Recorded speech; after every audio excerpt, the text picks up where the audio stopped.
Nombre. Chapitre 2.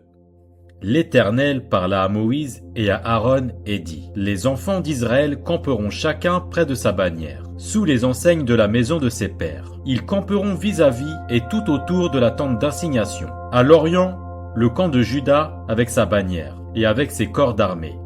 Là camperont le prince des fils de Juda, Nachshon, fils d'Aminadab, et son corps d'armée composé de 74 600 hommes, d'après le dénombrement. À ses côtés camperont la tribu d'Issachar, le prince des fils d'Issachar, Nethanel, fils de Tsuar, et son corps d'armée composé de 54 400 hommes, d'après le dénombrement. Puis la tribu de Zabulon, le prince des fils de Zabulon, Eliab, fils de Hélon, et son corps d'armée composé de 57 400 hommes, d'après le dénombrement. Total pour le camp de Juda, d'après le dénombrement, 186 400 hommes. Selon leur corps d'armée, ils seront les premiers dans la marche. Au midi, le camp de Ruben, avec sa bannière et avec ses corps d'armée. Là camperont le prince des fils de Ruben, Élitsur, fils de Chéder, et son corps d'armée composé de 46 500 hommes, d'après le dénombrement.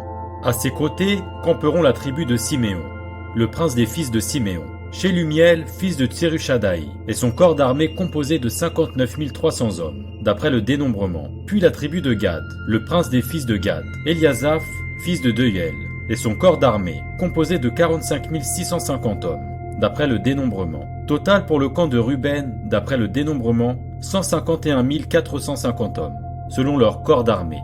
Ils seront les seconds dans la marche. Ensuite partira la tente d'assignation avec le camp des Lévites, placé au milieu des autres camps. Ils suivront dans la marche l'ordre dans lequel ils auront campé, chacun dans son rang selon sa bannière. À l'Occident, le camp d'Éphraïm, avec sa bannière et avec ses corps d'armée. Là camperont le prince des fils d'Éphraïm, Élishama, fils d'Amioud, et son corps d'armée, composé de 40 500 hommes, d'après le dénombrement. À ses côtés camperont la tribu de Manassé, le prince des fils de Manassé, Gamiel, fils de Pédatsur, et son corps d'armée composé de 32 200 hommes, d'après le dénombrement. Puis la tribu de Benjamin, le prince des fils de Benjamin, Abidan, fils de Guidéoni, et son corps d'armée composé de 35 400 hommes, d'après le dénombrement. Total pour le camp d'Éphraïm, d'après le dénombrement, 108 100 hommes selon leur corps d'armée. Ils seront les troisièmes dans la marche. Au nord, le camp de Dan, avec sa bannière et avec ses corps d'armée. Là camperont le prince des fils de Dan, Ahiézer,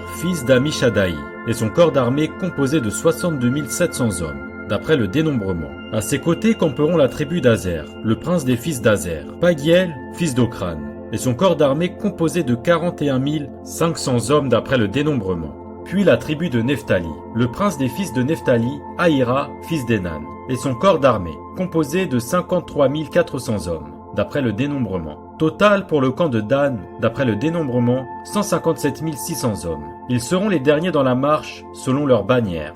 Tels sont ceux des enfants d'Israël, dont on fit le dénombrement, selon les maisons de leurs pères, tous ceux dont on fit le dénombrement, et qui formèrent les camps, selon leur corps d'armée, furent 603 550. Les Lévites, suivant l'ordre que l'Éternel avait donné à Moïse, ne firent point partie du dénombrement, au milieu des enfants d'Israël. Et les enfants d'Israël se conformèrent à tous les ordres que l'Éternel avait donnés à Moïse. C'est ainsi qu'ils campaient, selon leurs bannières, et c'est ainsi qu'ils se mettaient en marche, chacun selon sa famille, selon la maison de ses pères.